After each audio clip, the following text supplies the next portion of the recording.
ಕಾರ್ಮಿಕ ಇಲಾಖೆ ಕೈಗೊಂಡ ಕಟ್ಟುನಿಟ್ಟಿನ ಕ್ರಮಗಳಿಂದ ಈವರೆಗೆ ಸುಮಾರು 2,43,000 ನಕಲಿ ಕಾರ್ಮಿಕರ ನೋಂದಣಿ ರದ್ದುಪಡಿಸಲಾಗಿದೆ. ಪ್ರಸ್ತುತ ಒಟ್ಟು ನೋಂದಾಯಿತ ಕಾರ್ಮಿಕರ ಸಂಖ್ಯೆ 52,04,000ದಿಂದ 31 ಲಕ್ಷಕ್ಕೆ ಇಳಿಕೆಯಾಗಿದೆ.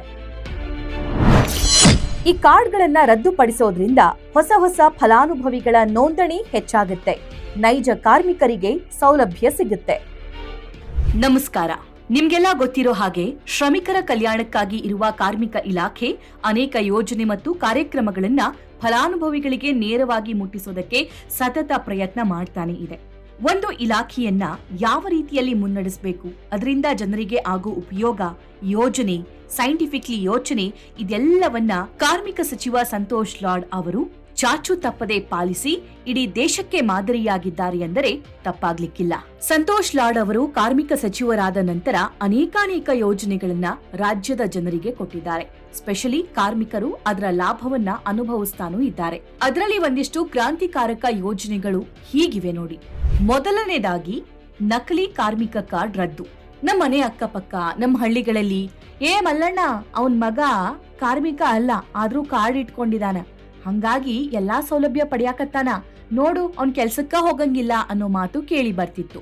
ಮತ್ತೊಂದ್ ಕಡೆ ಕೇಳ್ದ್ಯಾ ಬಸವ್ವ, ಕಾರ್ಮಿಕ ಕಾರ್ಡ್ ಅನ್ನೋದ್ ನೀನ್ ಮಾಡಿಸ್ಕೊಂಡಿದ್ದಿದ್ರೆ ಇಷ್ಟೊತ್ತಿಗೆ ಎಲ್ಲಾ ಲಾಭ ನೀ ಪಡ್ಕೊಳ್ತಿದ್ದೆ, ಏನ್ ಮಾಡೋದು, ನೀ ಮನೆ ಮಠ ಅನ್ಕೊಂಡೇ ಇದೀಯಾ, ಕಾರ್ಮಿಕ ಕಾರ್ಡ್ ಮಾಡಿಸ್ಕೊಂಡಿಲ್ಲ ಯಾಕೆ ಅನ್ನೋ ಸಾಕಷ್ಟು ಮಾತುಗಳು ಕೇಳಿ ಬರ್ತಾ ಇದ್ವು.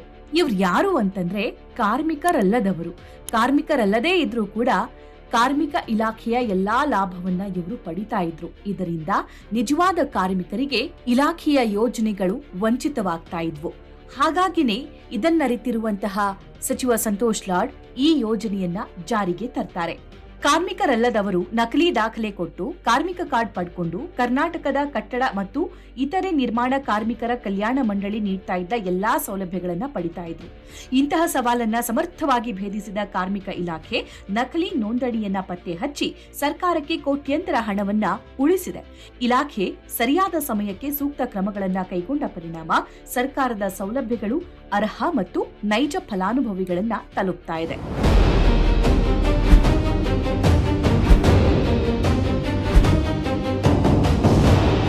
ಕಾರ್ಮಿಕ ಸಚಿವ ಸಂತೋಷ್ ಲಾಡ್ ಅವರು ಈ ನಕಲಿ ಕಾರ್ಮಿಕ ಕಾರ್ಡ್ ರದ್ದತಿಗೆ ಮಹತ್ವದ ಕ್ರಮ ಕೈಗೊಂಡು ಅವುಗಳು ಹೀಗಿವೆ. 2007ರಿಂದ 2023ರವರೆಗೆ ಮಂಡಳಿಯಲ್ಲಿ 52,04,000 ಜನ ಕಾರ್ಮಿಕರು ಅಂತ ನೋಂದಾಯಿಸಿಕೊಂಡಿದ್ರು. ಆದ್ರೆ ಇಂತಹ ನೋಂದಣಿಯ ಬೆನ್ನು ಬಿದ್ದ ಕಾರ್ಮಿಕ ಇಲಾಖೆ ನಿಜವಾದ ಮತ್ತು ಅನರ್ಹ ಫಲಾನುಭವಿಗಳನ್ನ ಪತ್ತೆ ಹಚ್ಚುತ್ತೆ. ಸರ್ಕಾರದ ಸೌಲಭ್ಯಗಳು ಕೇವಲ ಅರ್ಹ ಮತ್ತು ನೈಜ ಫಲಾನುಭವಿಗಳಿಗೆ ಮಾತ್ರವೇ ಸಿಗಬೇಕು ಅನ್ನೋದು ಕಾರ್ಮಿಕ ಸಚಿವರ ಕಾಳಜಿಯಾಗಿತ್ತು. ಅದಕ್ಕಾಗಿಯೇ ನಕಲಿ ಕಾರ್ಮಿಕ ಕಾರ್ಡ್ಗಳನ್ನ ರದ್ದುಪಡಿಸೋದಕ್ಕೆ ವಿಶೇಷ ಮುತುವರ್ಜಿ ವಹಿಸುತ್ತಾರೆ. ಕಾರ್ಮಿಕ ಇಲಾಖೆ ಕೈಗೊಂಡ ಕಟ್ಟುನಿಟ್ಟಿನ ಕ್ರಮಗಳಿಂದಾಗಿ ಈವರೆಗೂ ಸುಮಾರು 2,43,000 ನಕಲಿ ಕಾರ್ಮಿಕರ ನೋಂದಣಿಯನ್ನ ರದ್ದುಪಡಿಸಲಾಗಿದೆ. ಇವರಿಗೆ ನೀಡ್ತಾ ಇದ್ದ ಸೌಲಭ್ಯಗಳ ವೆಚ್ಚ ಸರ್ಕಾರಕ್ಕೆ ಉಳಿತಾಯ ಆಗಿದೆ. ಅಲ್ಲದೆ ಅರ್ಹ ಫಲಾನುಭವಿಗಳಿಗೆ ಹೆಚ್ಚಿನ ಸೌಲಭ್ಯವನ್ನ ನೀಡೋದಕ್ಕೆ ಸಹಾಯವಾಗಿದೆ.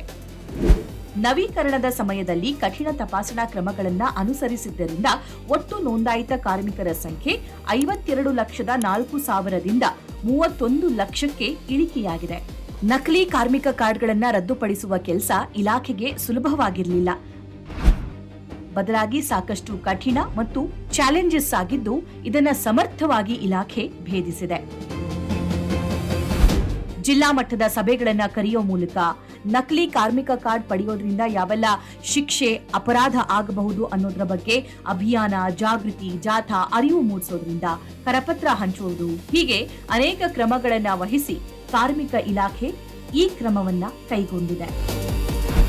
ಈ ನಕಲಿ ಕಾರ್ಮಿಕ ಕಾರ್ಡ್ಗಳನ್ನ ರದ್ದುಪಡಿಸೋದ್ರಿಂದ ಸಾಕಷ್ಟು ಪ್ರಯೋಜನ ಆಗಿದೆ. ಅವುಗಳೆಂದರೆ ನಕಲಿ ನೋಂದಣಿ ಕಡಿಮೆಯಾಗಿದೆ, ಅರ್ಹ ಫಲಾನುಭವಿಗಳಿಗೆ ಹೆಚ್ಚಿನ ಸೌಲಭ್ಯ ನೀಡೋದಕ್ಕೆ ಅನುಕೂಲವಾಗಿದೆ, ಹೊಸ ಫಲಾನುಭವಿಗಳ ನೋಂದಣಿ ಹೆಚ್ಚಾಗಿರೋದ್ರಿಂದ ನೈಜ ಕಾರ್ಮಿಕರಿಗೆ ಸೌಲಭ್ಯಗಳು ಸಿಗ್ತಾ ಇದ್ದಾವೆ.